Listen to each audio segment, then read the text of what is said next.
नमस्ते, सत श्री अकाल, अस्सलाम वालेकुम। उम्मीद करती हूँ आप सब लोग खैरियत से होंगे और बहुत ही मज़े में होंगे। आज की जो हमारी रिएक्शन वीडियो है वो डॉक्टर जाकिर नाइक साहब का एक बयान है, जिसमें उनसे किसी ने कहा कि ये कैसा अल्लाह है जो हिंदुओं के तो कोई भी गुनाह को माफ़ नहीं करेगा, लेकिन जो मुसलमान हैं उनके गुनाहों को माफ़ कर देगा। क्योंकि ये चीज़ हमने पहले भी सुनी हुई है। कई लोग बोलते हैं कि अगर जो मुस्लिम है उसने अगर कोई भी गलत काम किया है, अल्लाह उनको माफ़ी देकर जन्नत में भेज देंगे, लेकिन अगर कोई हिंदू है उसने चाहे जितनी मर्जी नेकियां क्यों ना की हों, उनको कभी भी अल्लाह माफ़ नहीं करेंगे और उनको दोज़ख में ही भेजेंगे। इस वीडियो को स्टार्ट करते हैं और देखते हैं डॉक्टर जाकिर नाइक साहब ने उन्हें क्या कहा। लेकिन उससे पहले अगर आप मेरे चैनल पर नए हैं तो प्लीज़ सब्सक्राइब जरूर कर दीजिए और साथ में जो बेल आइकन है उसे हिट कर दीजिए और लाइक और शेयर जरूर कीजिएगा। जी भाई, माइक नंबर 1 से सवाल करिए। मेरा नाम मुकुंद दवे है, बेरोजगार हूँ। आपने बोला है कि जो इस्लाम कबूल करता है उससे हजारों गुना माफ हो जाता है, मगर मेरे हिसाब से सबका मालिक एक है और एक मालिक होते हुए किसको ये नज़र से देखता है और किसको वो नज़र से देखता है। हिंदुओं को माफ नहीं करेगा और जो इस्लाम धर्म स्वीकार करता है उसको माफ कर देगा। ये कौन सा ऊपर वाले का कानून है जो मेरी समझ में नहीं आ रहा है। बहुत अच्छा सवाल, बहुत अच्छा सवाल। मालिक एक तो सारे इंसानों के लिए अदल भी एक होता है। बहुत अच्छा सवाल, बहुत अहम सवाल। भाई का सवाल है कि ये किधर का मुसलमानों को माफ करता है, हिंदू को नहीं माफ करता है। मैंने आपसे कहा कि जो इंसान नाम का मुसलमान है, उसका नाम मोहम्मद अब्दुल्ला जाकिर है, तो वो काफी नहीं जन्नत में जाने के लिए। मुस्लिम का मतलब वो इंसान जो अमन हासिल करता है अपनी ख्वाहिश, अपनी मर्जी से खुदा के अहकामात पे अमल करने के बाद। यानी जो इंसान अपने मालिक के अहकामात पे अमल करता है वो सच्चा इंसान है। वो नाम का क्या है उसका मैं कोई लेना देना नहीं। यहां मैं कह रहा हूं कि जो इंसान अल्लाह के अलावा किसी के साथ शिर्क कर रहा था, आज शिर्क करना छोड़ दिया, आज उसके गुनाह माफ होंगे। चाहे कोई भी हो। आप भी अगर कहते कि मैं शिर्क करना छोड़ दूंगा, अल्लाह के अलावा किसी और की इबादत नहीं करूंगा, जो हिंदू मजहब की किताब में लिखा है, और मैं मानूंगा आखिरी पैगंबर मोहम्मद सल्लल्लाहु अलैहि वसल्लम में, चाहे आप ईसाई है, चाहे आप हिंदू है, चाहे आप यहूदी है, आज आप अगर अपने मालिक का कहना मानेंगे तो आपका मालिक आपको माफ करेगा। लेकिन अगर आप कहेंगे मेरा मालिक एक, लेकिन मालिक का कहना नहीं मानेंगे तो मालिक कैसा माफ करेगा। मिसाल के तौर पे एक एग्जामिनेशन होता है, टीचर सारे तालिबे इल्म के लिए बराबर है। टीचर 1 साल के लिए सारे तालिबे इल्म, सारे स्टूडेंट्स को सिखाता है, बराबर। लेकिन एग्जामिनेशन में जो टीचर पूरे साल भर सिखाता है, जो तालिबे इल्म वो टीचर के सिखाए मुताबिक एग्जामिनेशन पेपर में लिखता है, वो पास हो जाएगा। जो तालिबे इल्म टीचर जो सिखाता है उसके खिलाफ काम करता है तो टीचर क्या उसको पास करेगा? चाहे वो हिंदू, मुस्लिम हो, ईसाई हो, जो टीचर सिखाता है उसके ऊपर वो तालिबे इल्म उसके मुताबिक इम्तिहान देता है, वो पास होगा। आपका मालिक, हमारा मालिक एक है। सारी किताबों में लिखा है, हिंदू मजहब की किताब में, यहूद मजहब की किताब में, ईसाई मजहब की किताब में, इस्लाम मजहब की किताब में, सिख मजहब की किताब में, कि मालिक एक है। मालिक के अलावा किसी की इबादत नहीं करना चाहिए, खुदा के अलावा किसी की इबादत नहीं करना चाहिए। कल मैंने फरमाया था कि उस खुदा की कोई प्रतिमा नहीं, कोई अक्स नहीं, कोई फोटोग्राफ नहीं, कोई पिक्चर नहीं, कोई बुत नहीं, कोई मूर्ति नहीं। फिर अगर आप मूर्ति देंगे तो आप मालिक का कहना नहीं मान रहे। तो अगर आप मालिक का कहना मानेंगे, आपका नाम कुछ भी हो, मोहन हो, कुछ भी हो, शंकर हो या अब्दुल्ला हो, अगर आप मालिक का कहना मानेंगे तो आप सचमुच उस मालिक के बंदे हैं। अगर आप मालिक का कहना मानेंगे तो आपके गुनाह माफ हो जाएंगे। तो ये अरबी में कह रहा हूं कि मुस्लिम तो लोग को ये लफ्ज से नफरत है। अगर नफरत है तो मैं मुस्लिम लफ्ज को निकालता हूं। मैं ये कहता हूं जो भी इंसान अपने मालिक का कहना मानता है उसे अरबी में कहते हैं मुस्लिम। लेकिन आपको मुस्लिम शब्द से नफरत है, मुस्लिम शब्द को निकाल दो। मैं ये कहूंगा जो खुदा के अहकामात पे अमल करता है, खुदा के कलमात पे अमल करता है, ये मानता है कि खुदा एक है, उसके अलावा किसी की पूजा नहीं करना चाहिए, वो इंसान के गुनाह वो मालिक माफ करेगा। आप अगर मानेंगे खुदाई के, आप मानते खुदाई के, आप मानते खुदा के अलावा किसी और को पूछना नहीं चाहिए, मानते? हाँ के नहीं मानते? आप मानते बुत परस्ती गलत है? आप मानते कि मूर्ति पूजा गलत है? आप मानते कि आखिरी पैगंबर मोहम्मद सल्लल्लाहु अलैहि वसल्लम है? नहीं मानते। बोलते हैं जैसे शिव शंकर को पैगंबर बोलते हैं, जैसे साईं बाबा को ये सब जो पैगंबर हो गए, ये हर फरिश्ते ऐसे ऐसे आते गए। आपने मेरी 15 तारीख की तकरीर सुनी? मैंने नहीं सुना। मोहम्मद सल्लल्लाहु अलैहि वसल्लम का जिक्र मुख्तलिफ मजहबी किताबों में, आपका लीजिए, मेरी तकरीर है मोहम्मद सल्लल्लाहु अलैहि वसल्लम का जिक्र मुख्तलिफ मजहबी किताबों में। इसमें मैंने साबित किया हूं कि मजहबी किताब बदलने के बावजूद सब मजहबी किताब में लिखा है कि आखिरी पैगंबर आने वाले हैं। उस आखिरी पैगंबर का नाम है मोहम्मद सल्लल्लाहु अलैहि वसल्लम। आप हिंदू मजहब से ताल्लुक रखते? हिंदू मजहब की किताब में लिखा है, भविष्य पुराना पर्व 3 खंड 3 अध्याय 3 श्लोका 5 से 8 में लिखा है भविष्यवाणी मोहम्मद सल्लल्लाहु अलैहि वसल्लम की।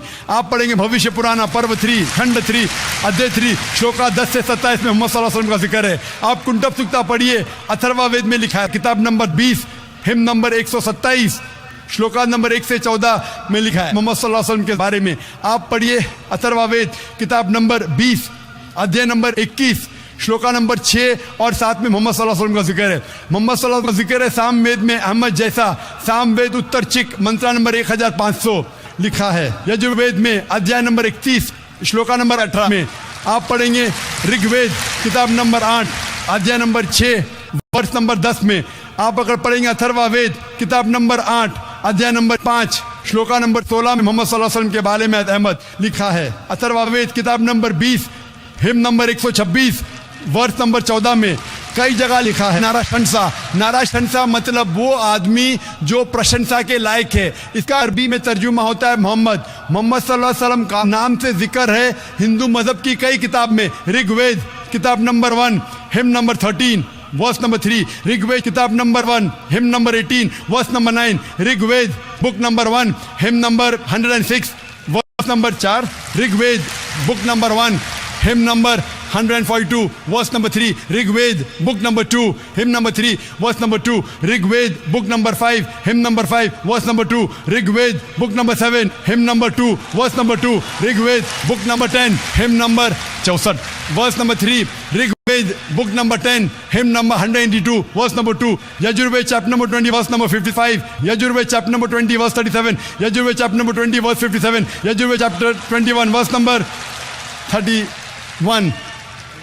मैं सिर्फ हवाले दे सकता हूं आपकी किताबों में से सिर्फ घंटों तक जिसमें लिखा है मोहम्मद सल्लल्लाहु अलैहि वसल्लम आखिरी पैगंबर है। आज जो इस्लाम कबूल कर रहे हैं उनको ये समझाओ कि इस्लाम धर्म क्या है। उनको वो समझ में, मेरे भी समझ में नहीं आ रहा था इस्लाम बोलते किसको है। आपने कहा कि जो लोग इस्लाम कबूल कर रहे हो उन्हें समझाओ इस्लाम धर्म क्या है। आप नहीं समझे, वो लोग समझे इसलिए तो इस्लाम कबूल किए। आप भी समझेंगे तो आप भी कबूल करेंगे। ये 10 रोजा कॉन्फ्रेंस जो था, हमारा मकसद था बताने के लिए सारे इंसानों को इस्लाम क्या है। ये मीडिया जो इस्लाम को पेश कर रही है ये तोड़ मड़ोड़ के पेश कर रही है। हमारा मकसद ही था बताने के लिए सारे इंसानों को इस्लाम क्या है। अगर आप इस्लाम को नहीं अब तक जाने तो बेशक कबूल मत करो।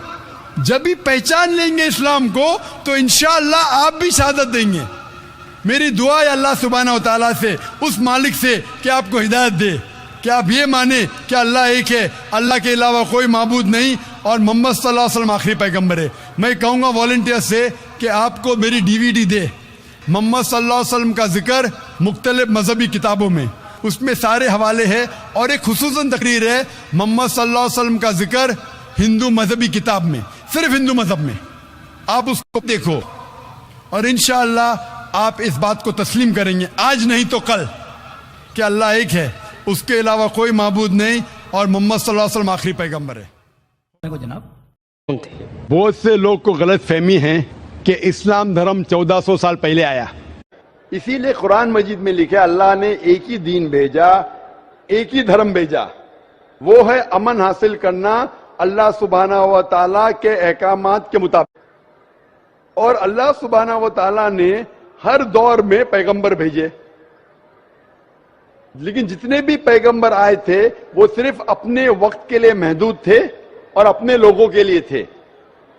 और जब भी पैगंबर भेजे, जब भी किताब नाजिल हुई, लोगों ने किताब को बदला और उसमें तब्दीली लाए और एक नया मजहब पैदा हो गया, एक नया दीन पैदा हो गया। तो अल्लाह ने एक नई किताब भेजी, नया पैगंबर भेजा, लोगों ने उसके ऊपर अमल किया, फिर चंद साल के बाद 10 साल 20 साल 50 साल 100 साल के बाद उसमें तब्दीली आए, लोगों ने अपने फायदे के लिए उसे बदला और एक नया मजहब पैदा हो गया, एक नया धर्म पैदा हो गया। इस तरीके से अल्लाह ने कई किताबें नाजिल की, लेकिन अल्लाह सुब्हानहू व तआला ने आखिरी पैगंबर मोहम्मद सल्लल्लाहु अलैहि वसल्लम और आखिरी किताब, आखिरी वही कुरान मजीद 1400 साल पहले भेजी।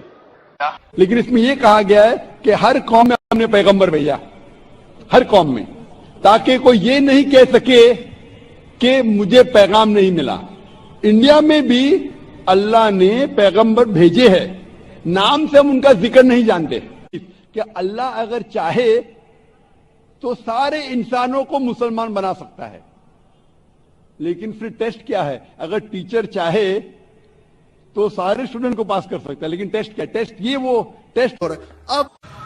लेकिन अल्लाह सुब्हानहू व तआला ने क्यों इंसान को जब पैदा हुआ लड़का तो खतने के साथ क्यों ने पैदा किया? ये अल्लाह के रसूल की सुन्नत है।